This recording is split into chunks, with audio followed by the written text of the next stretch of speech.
بسم الله الرحمن الرحيم إن الحمد لله نحمده ونشكره نؤمن به ونتوب إليه ونتوكل عليه ونعوذ بالله من شرور أنفسنا وسيئات أعمالنا من يهده الله فهو المهتدي ومن يضلل فلن تجد له وليا مرشدا أشهد أن لا إله إلا الله وحده لا شريك له وأشهد أن محمدا عبده ورسوله اللهم صل عليه وعلى آله وصحابته أجمعين. Assalamu alaikum wa rahmatullahi wa barakatuh. We are grateful to Almighty Allah subhanahu wa ta'ala, who out of His infinite mercy sustained us up to the present moment. Allah subhanahu wa ta'ala deserves our praise because He alone has been our sustainer. Without Allah subhanahu wa ta'ala, nothing we can accomplish except by His assistance. We beseech Him to continue to assist us, to support us in all our endeavors. Through this, we bear witness that there is no one that deserves to be praised except Him, Allah. And we also bear witness that Prophet Muhammad sallallahu alaihi wasallam is His servant and messenger. May the peace and blessing of Allah continue to be with the Prophet, his companions and followers, and those Muslims who are struggling day and night to continue to propagate the light of Muhammad sallallahu alaihi wasallam. The focus of our lecture this evening will be to address a very private and personal issue. So private that Islam has accorded it due consideration, and that as Muslims, this discussion will enable us to realize the fact that Islam is not just a religion of rituals alone. Rather, it is a total way of life. That those things that you and I may consider as outside the precincts of religion are included in this Islam. Those things that you and I may tend to overlook, that it doesn't matter, you find out that they matter in Islam. And those things that you and I will do, but we are not always serious about it, to find out that they actually matter in Islam. And those things that you and I may want to shy away from, you find out that these are part of Islam. And if we do it with the right intention, Allah subhanahu wa ta'ala will reward us. And the topic is the rights of your wives over you. The rights of your wives over you. The rights which our wives have over us. Because in Islam, Allah subhanahu wa ta'ala has so much assigned different roles for men and women. It is not possible for a man to say, well, count me out of marriage because I want to be a devotee. I want to be close to Allah. I don't want to, because some 3 Muslims, they came one day to the house of Rasulullah sallallahu alaihi wasallam. He was not at home. Aisha was at home. And one of them said, because of my thought, my meditation over the time, I now want to abstain from eating in the afternoon. My afternoon throughout fasting, I will not eat in the afternoon. The second one said, me, I will be praying throughout the night, no sleep for me. The third one said, I'm going to abstain from women. I'm not going to marry. Because women, they could distract you at times. So they said that and they left. When Rasulullah ﷺ came, Aisha told him what they said. Rasulullah said, go and call all of them. Go and call them. They should come. Come. Anna atqa minkum. Anna atqakum. None of you fears Allah more than I do. Because I have come to teach you who is Allah. I know Allah more than you. And this part of my way of life. At times, I fast. At times, I don't fast. A riwayah said that at times, Rasulullah ﷺ will abstain completely from the voluntary fasting as if he will not even fast it at all. And at times, he will be fasting continuously. You will think he does not miss the afternoon. He said, part of my night, I sleep. Part of it, I pray.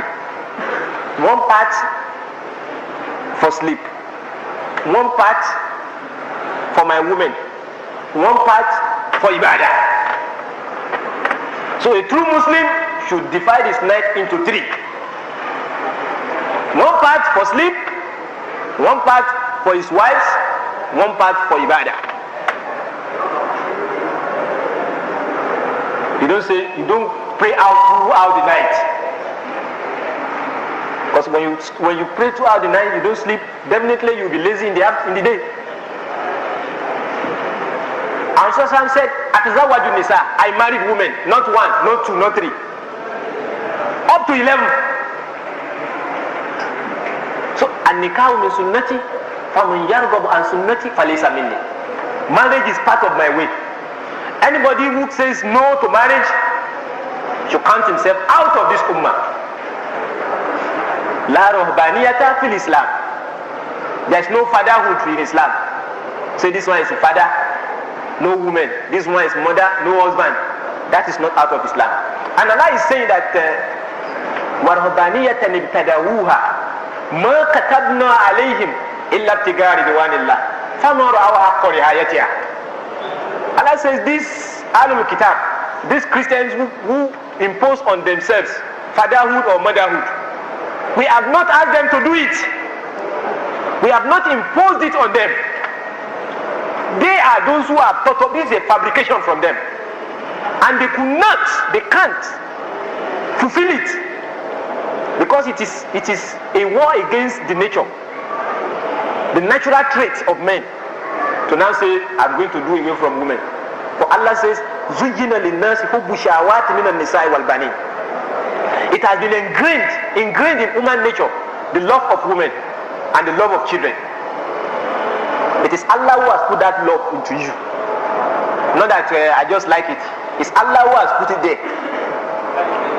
For as a man, when you reach certain stage of your life, you desire women. And if a woman too reaches certain age in her life, she too will start to desire men. It's natural.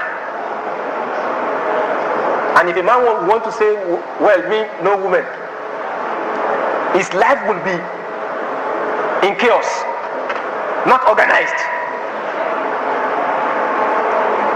Even if he tastes honey, it will be as bitter as anything. Because it's not natural. It's not natural for you to do without women. Now, what will be your example? Who will be your example? All prophets of Allah, they married. It's the sunnah of the prophets of Allah. And the most God-fearing in every community, every ummah, is that prophet of that time. Nobody will pass him in spiritual plane. And all these prophets, they married. So it's sunnah. Now, you have now married according to the Sharia. The conditions of marriage have been fulfilled. What are the rights of your wife or your wives over you? Because You will be asked on Yawm al-Qiyamah how you have done it. Some of these things you do not seriously. Some you overdo. Some out of your lack of understanding of Islam, you say, oh, this is not out of Islam. Sake of recording, when you say all prophets married, I think you should put exception of Isa alayhi salam. Isa alayhi salatu wasalam, we cannot say Isa will not marry because Isa is coming back. And when he comes back, all these things to it too. Because and there's a particular verse of the Quran which says all prophets married in Surah Al-Nahl. So that is the Quran has made that generalization.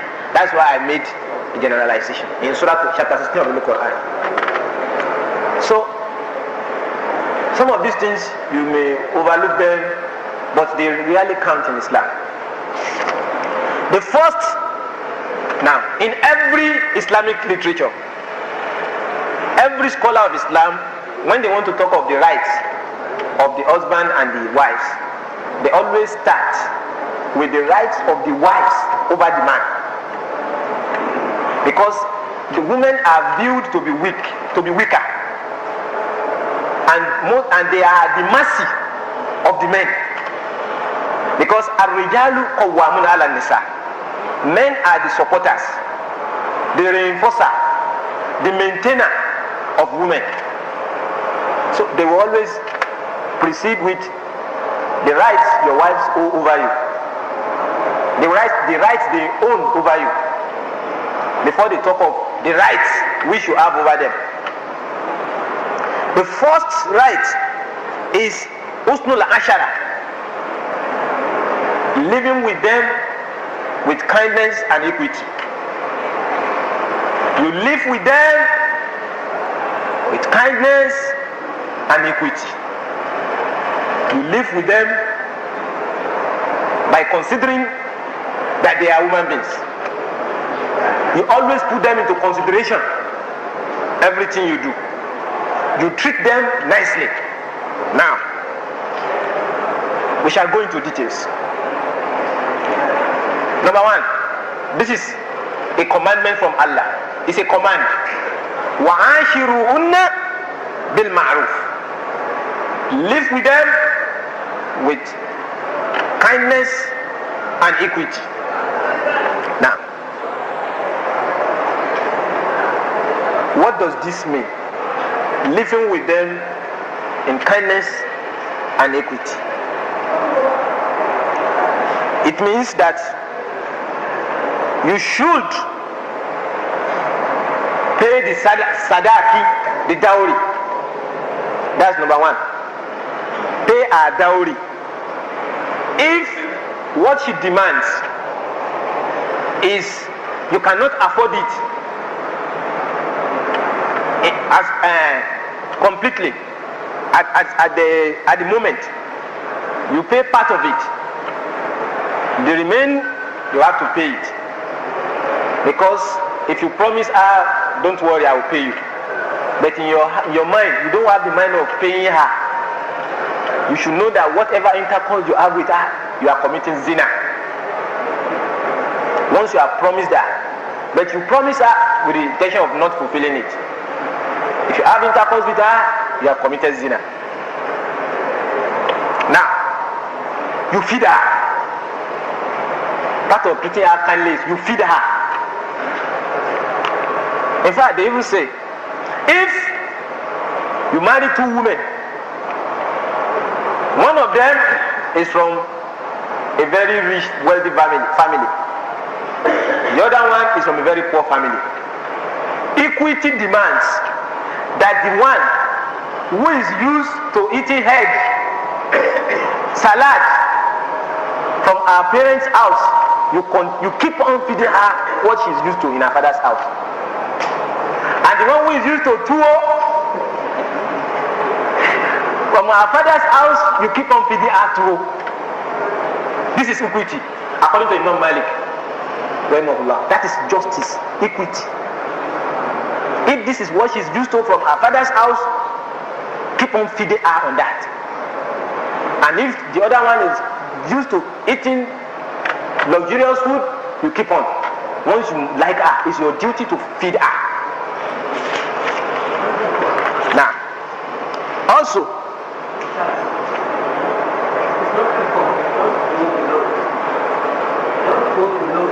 yes, you can go above it, but don't go down.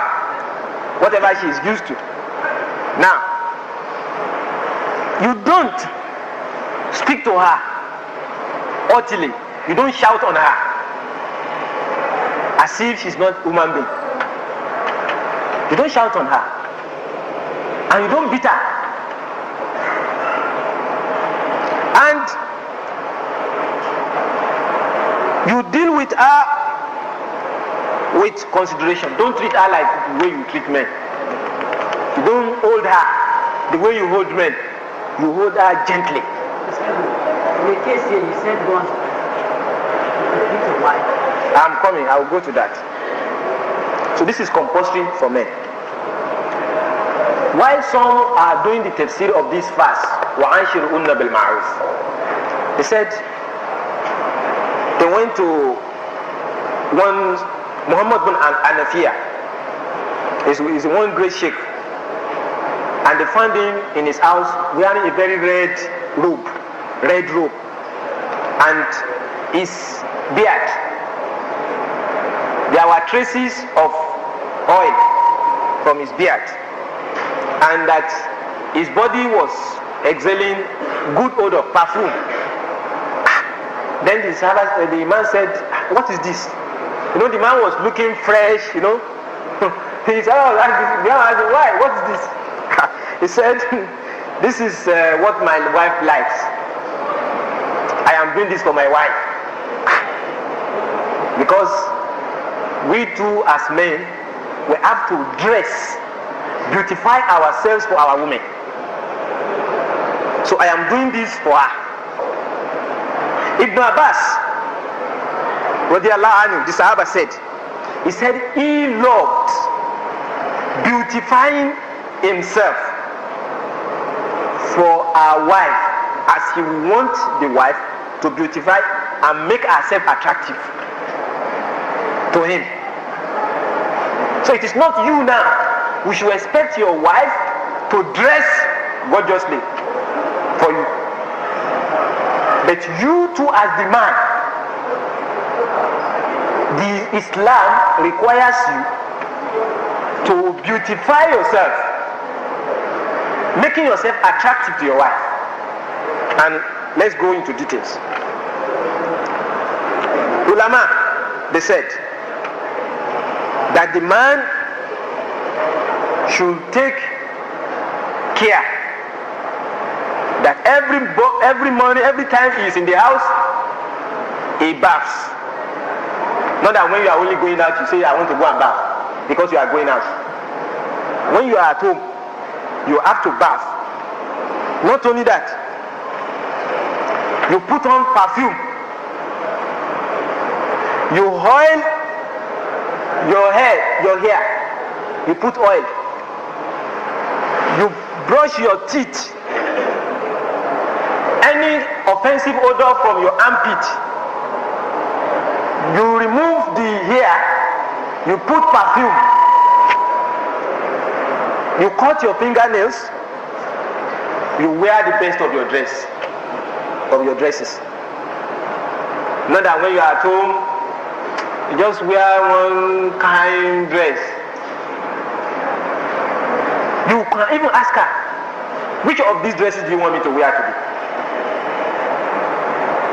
As you can ask your wife, I want you to wear this. I like to see this one on you. This is what the ulamas are saying. Why they are doing the tafsir of the verse of the Quran. From the statement of Ibn Abbas. See? You oil your hair, your beard.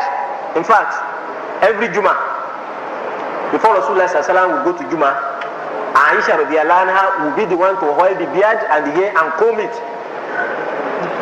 for Rasulullah sallallahu alaihi wasallam.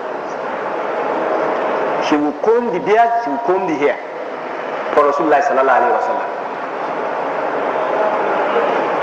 Not only that, you dress up, you look at yourself in the mirror. Do I appear fine? Then you ask your wife to admire you.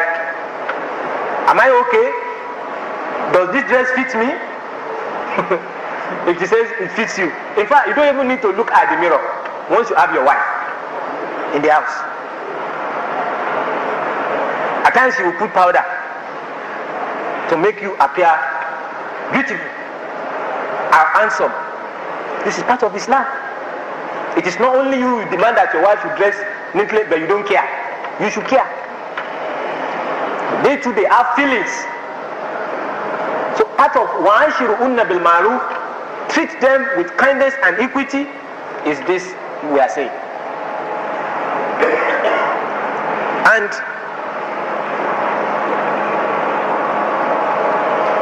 so that you will always appear nice before your wife. Rasulullah sallallahu alaihi wasallam said, "Ala wastawsu bin nisa'i khayra, fa innama unna awanin indakum, laysa tamlikuna min unna shay'an ghayra dhalik." Rasulullah sallallahu alaihi wasallam said, I am telling you, I am warning you concerning your women. Make sure each time you are going to leave them, you leave them in good manner. If you are traveling, make sure you leave something that was sufficient for her. Don't put them into trials after you. Don't put them into trials after you. Take good care of them, because they are like slaves of Allah with you. They are like slaves of Allah with you, and Allah will ask you how you treat them. Rasulullah sallallahu alaihi wasallam said, "Akmalul mu'minina imanan, ahsanuhum khuluqan, wa khiyarukum linisa'ihim." He said, the most complete in iman is the best of you in conduct, and the best of you is the best of you to your women. The best of you is the best of you to your women. It's not that you just see your women as punching bags or foot mats. No, you treat them nicely. Rasulullah also said, "Innal mar'ata khuliqat min dila, lan tastaqima laka ala tariqa, fa in istamta'ta biha istamtamta biha, wa fiha iwaj, wa in dhahabta tukimuha kasartaha, wa kasruha talaquha." He said, women are created from rib. You know the rib? You know, it's not straight. Any attempt to straighten it, you may end up breaking it. And if you leave it in that condition, it's not good. So if you want to attempt to straighten it, you end up breaking it. And breaking it means you divorce her. Now, what this means is that women, naturally, they have their shortcomings. And they can commit mistakes. Now, this mistake, in this regard, you have to value. So, now, we have said that women, by their nature, they are very quarrelsome, and every man should learn to be overlooking, forbearing. Rasulullah sallallahu alaihi wasallam said, khairukum li ahli wa ana khairukum li ahli. The best amongst you is the best to his wife, and I am the best among you to my wives. There is no how you can be nice to women more than me. So said Rasulullah sallallahu alaihi wasallam. Now, he said that Rasulullah sallallahu alaihi wasallam will treat the woman, and at times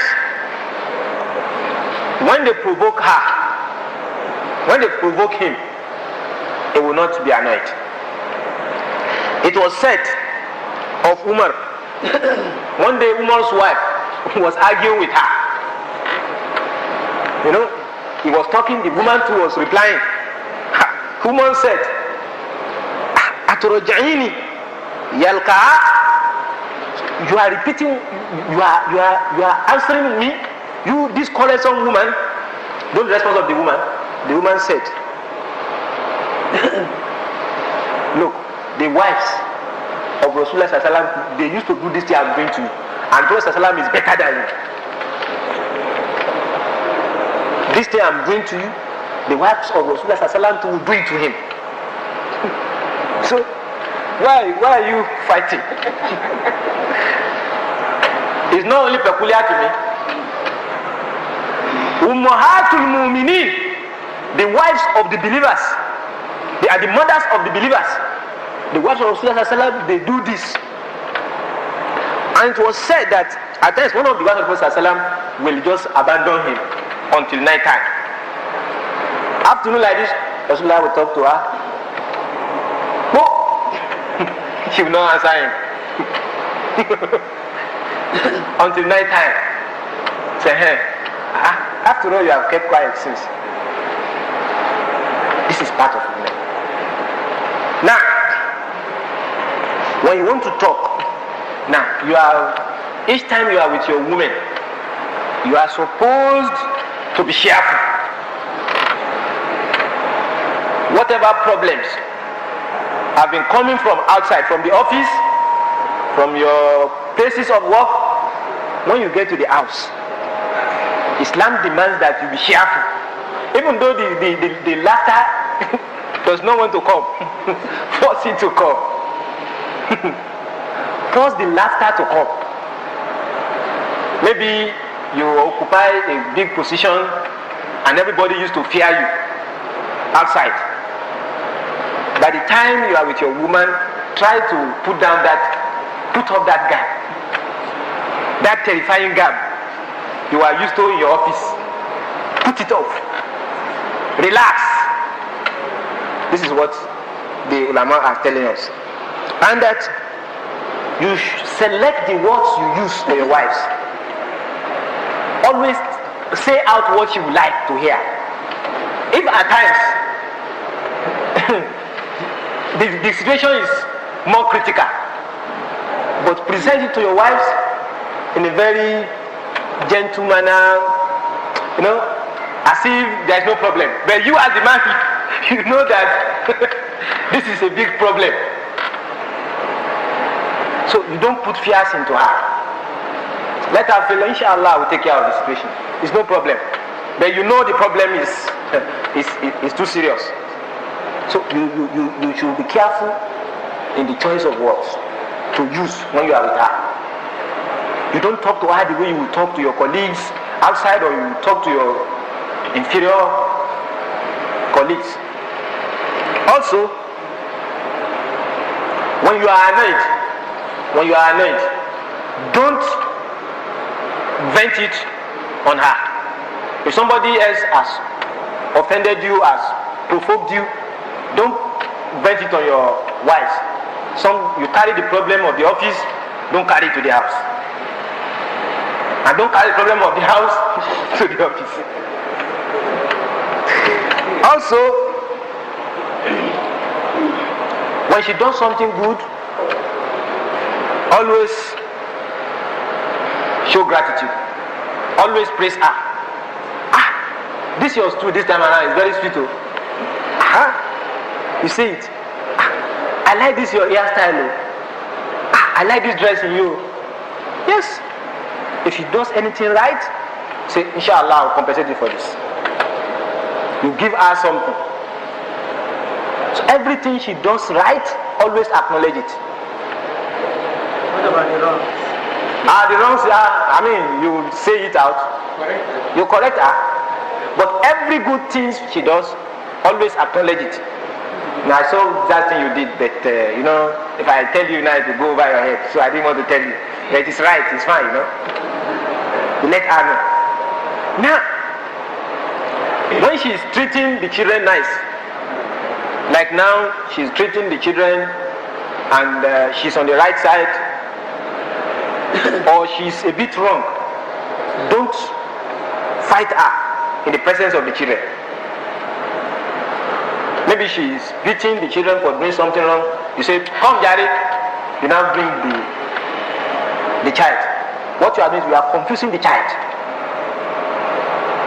Maybe the child has done something wrong and the mother is correcting him or her. You too, you should take side of your wife. Your mother has told you not to do this thing. It's not good. Why should you do it? The mother has warned you of it. But if the mother is a bit wrong, then you call her inside. Next time, don't do it like this. This is how you should have done it. I didn't want to say it in his presence so that the child will know that mother and father, if you disobey one of them, you have disobeyed the other one. You understand? If one is pleased with you, the other one will be pleased with you. Not that if my mother beats me, I know my daddy will. No, you are confusing the child. You will not let the child know right from wrong.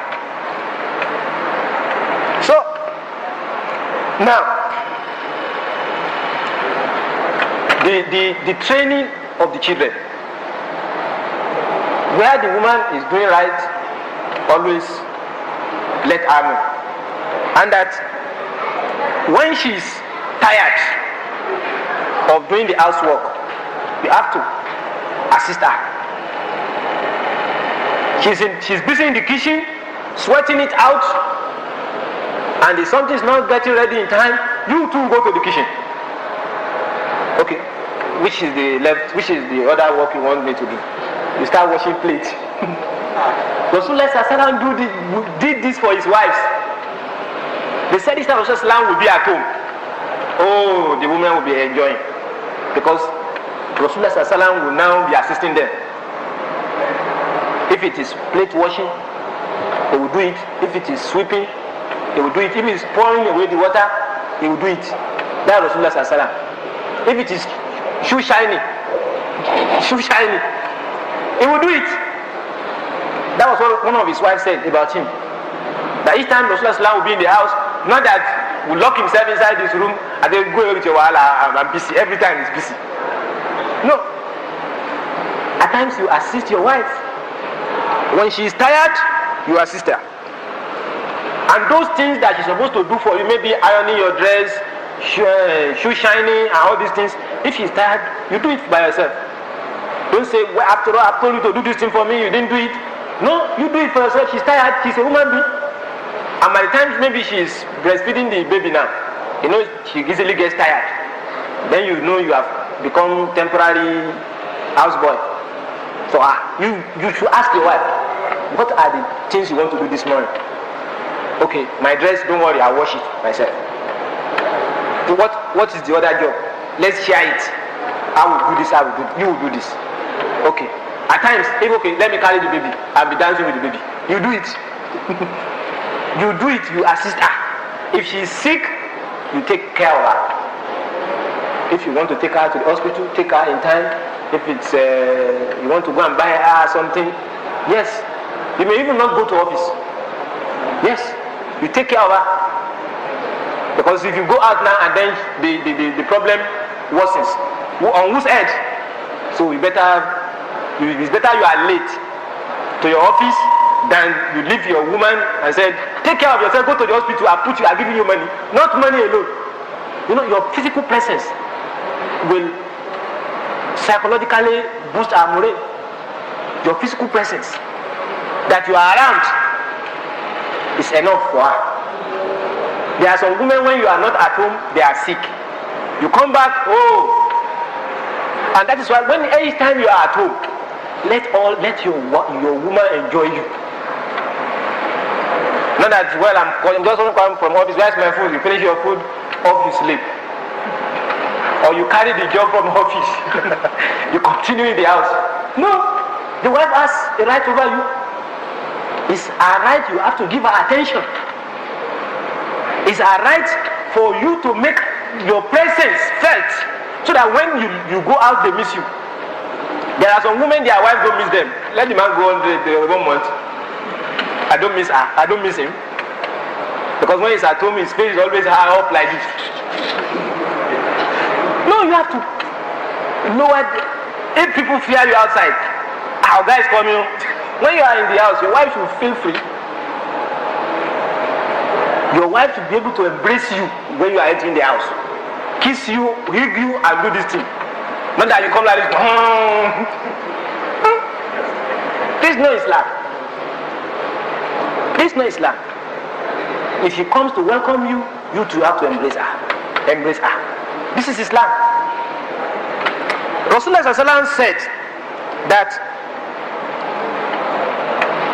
وَإِنَّكَ لَن تُنْفِقَ نَفَقَ تَبْتَغِي بِهَا وَجْهَ اللَّهِ إِلَّا هُجِرْتَ عَلَيْهَا حَتَّى لُقْمَةَ تَضَعُهَا فِي فَمِّ امْرَأَتِكَ. He said that you will not spend anything, any kobo on your woman, seeking the pleasure of Allah, but Allah will reward you. Even the morsel you put in the mouth of your wife,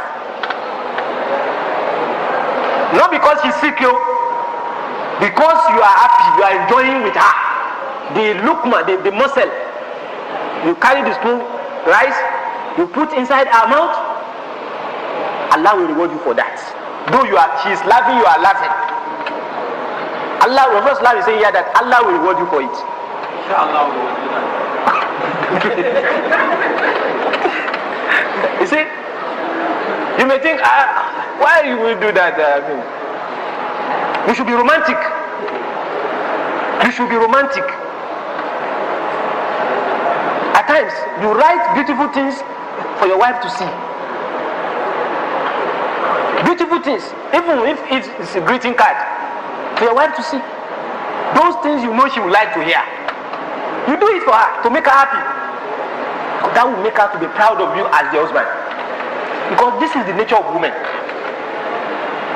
And you must, if you see a cloth being worn by a woman outside, buy it for your woman. So I saw this and I like it. It's for you. I want you to wear it. At times you say, okay, walk before me like this. You sit down and you start to admire her. You see, let her go, because you cannot look at another woman. I mean, can you look at another woman? You can't. But this is for you. You don't commit lucre if you do that. She goes before you, turn around you admire her. This is Islam. Now, so you play with your wife. You feed her not because she's sick, not because she feeds you too. Also, at times, you see, there is one statement that Umar ibn Khattab, you know Umar, and everybody, when you talk of Umar, you are talking of staunchness. Umar, you know, the man is very harsh, Umar will not take to, you know what he said? He said, Yambagi lirrajul an yakuna fi ali mislu sabi fa iza tasamu ma indahu wujida rajulan. So it's compulsory for a man that while he's dealing with his wife, he's like a baby. You are like a baby. You accept, but when the woman deals with you, no, this is a man. The woman will find that this is a man in you. But the way you relate to her, it's as if you are a baby. You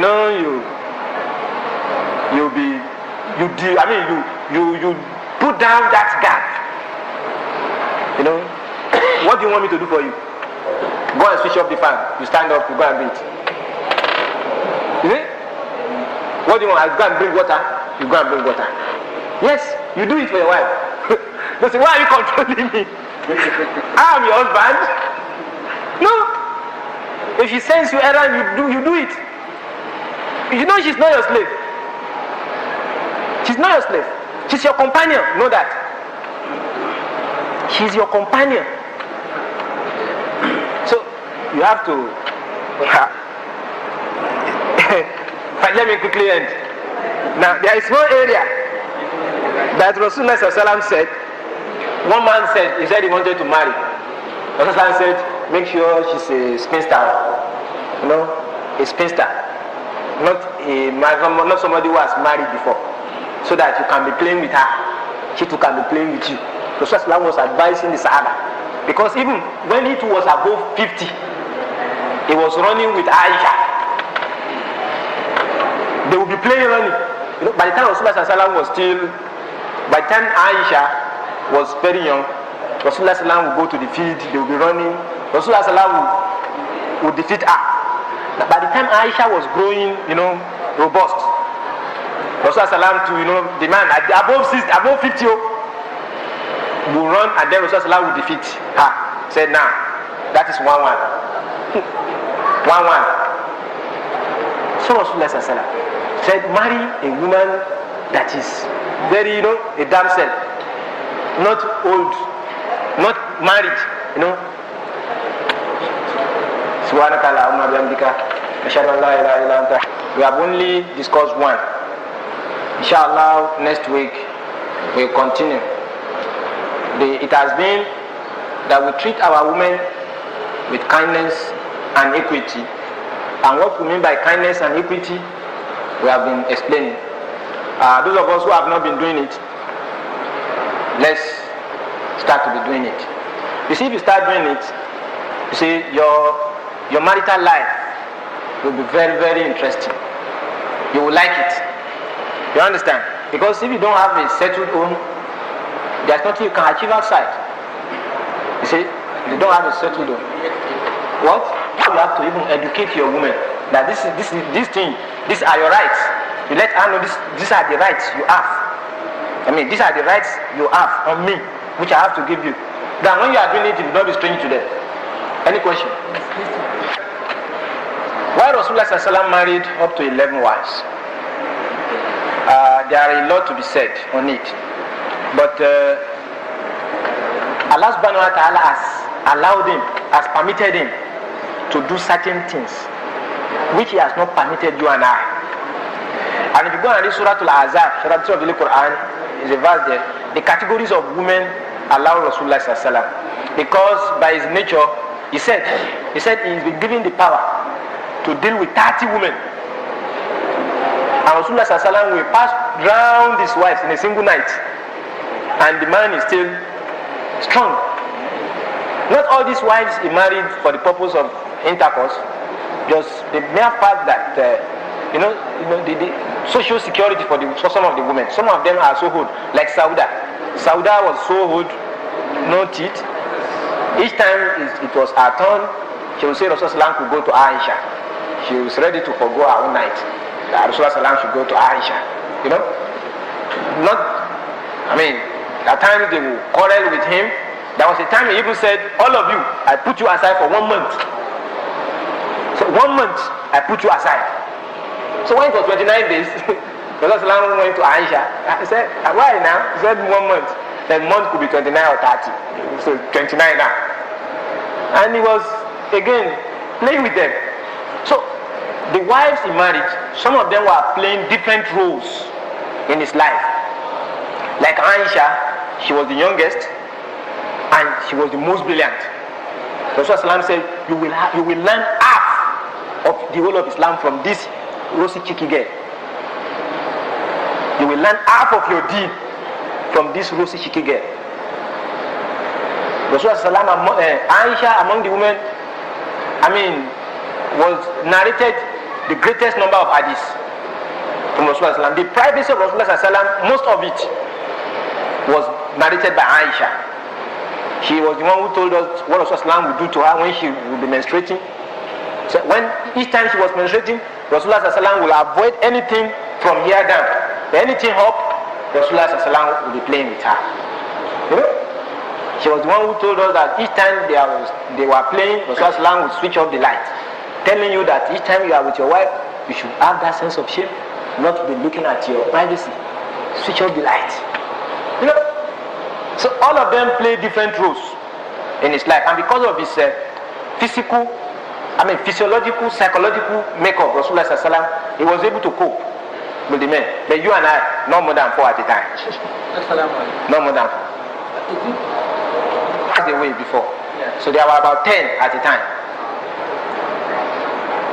But not every time you go around the wives at a time, because night by night. At times some who said, I give you my night, you can go and meet Aisha. And when Rasulullah was getting sick, he called all the wives and said, please permit me to stay with Aisha, because I'm not that agile. And the old wife said, okay. I think the point, the mothers of the believers, and nobody has the right to marry the wife of Rasulullah sallallahu after him. When you have just been given a child, pronounce the adhan on the right ear, iqama on the left ear. So you are supposed to be demonstrating how to pray. Rasulullah sallallahu will carry the child, his children, Hassan, Hussein, will carry them like this out of observing salat. Will carry them like this, reading Fatiha, reading Surah. Wants to prostrate, to put them down, do the ruku, do the sajda. He will do that. And then when they are 7, now you're taking them to the mosque. You let them stand by you while you are praying. Even before 7.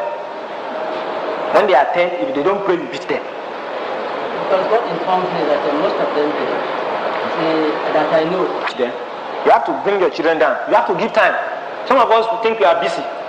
You have to create time for them. You teach them how to perform ablution. In fact, we have not even read, it's another issue on its own. The rights of your children over you. You have to teach them how to perform ablution, how to dress, how to do everything. You come back from the office, you ask all of them, have you prayed? I have not prayed. You are going to come from ablution. Now, I'm praying here. Stand here and pray and let me see you. Not that go and pray. I don't know, the children run outside, they are playing. And say, I told them to go and pray. They are praying. Even your wife too. She might have forgotten her salat. You ask her, what time did you observe Zuhr? What time did you observe Asr? What time did you observe Maghrib? I have not prayed. Okay, put down your food. Go and pray until I eat your food. You don't pray, I'm not eating your food. Yes. She will know this man, she doesn't pray. She will learn it. Don't say you should know. She can forget. That's a woman. She might have forgotten. Maybe because of the wahala of the child caring, the new baby is disturbing. All this thing, you have to take that into consideration. Maybe by the time you are praying, she's not praying with you. At times, after you have observed salat in the mosque, you go to the house and lead your wife. The Sahabas were doing that. After praying behind Rasulullah sallallahu in the mosque, they will run to their house, they will call their household, they will lead them in salat. You too, you can do it, so that if your woman wants to take the benefit of Jama'ah. On the final note, the last question, basically, right from the days of the Prophet Muhammad, you see, they have been. Okay, inshallah, I will discuss with you later on. But the topic of today, if you have questions, Rasulullah sallallahu had one way or the other cemented blood ties, and it has brought about unity. And Islam has avoided us, if the world is in charge of peace and unity, it's only in Islam. But unfortunately, we Muslims, we are not,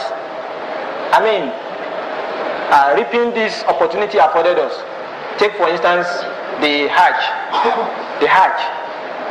People from different racial, lingual backgrounds, they come to assemble, saying the same thing, wearing the same dress, regardless of their social status. And you can see, we Muslims will meet at least 5 times in a day. Now, there is an opportunity for us to forge ahead, to be united, so that we can face whatever obstacles in our front. But unfortunately, we are Muslims, we don't appreciate this Allah has given us. Allah نحمده ونشكره نؤمن به ونتوكل عليه ونعوذ بالله من شرور أنفسنا وسيئات أعمالنا من يهده الله فهو المهتدي ومن يضلل فلن تجد له وليا مرشدا أشهد أن لا إله إلا الله وحده لا شريك له وأشهد أن محمدا عبده ورسوله اللهم صل على محمد وعلى آله وصحابته أجمعين. Assalamu alaikum wa rahmatullahi wa barakatuh. We are grateful to Almighty Allah subhanahu wa ta'ala who has once again afforded us another opportunity to benefit from His message. We bear witness to the oneness of Almighty Allah, and we equally bear witness to the messengership of Muhammad. May the peace and blessings of Allah continue to be with the Holy Prophet, his companions and followers, and all the Muslims who are struggling day and night to practice his legacy. Inshallah, we shall continue from where we stopped last week. And the topic of discussion has been on the rights of our wives to us in Islam. There are three rights. The right of Allah subhanahu wa ta'ala on us, the right of fellow human beings on us, and the right of ourselves on us. But most of the time, we tend to want to impose our own rights on others, forgetting that for every right, there are duties and responsibilities. As you have certain rights on some individuals, those rights automatically have some responsibilities from you. Similarly too, in this part of the world, children most of the time fear the anger of their parents. I don't want my father to be annoyed with me. Now, this does not mean that the fathers too don't have certain duties, certain responsibilities they have in regards to their children. And before a father can threaten to curse a son, the father ought to have rendered his own duties to that son. Without that, the curse will never have any effect.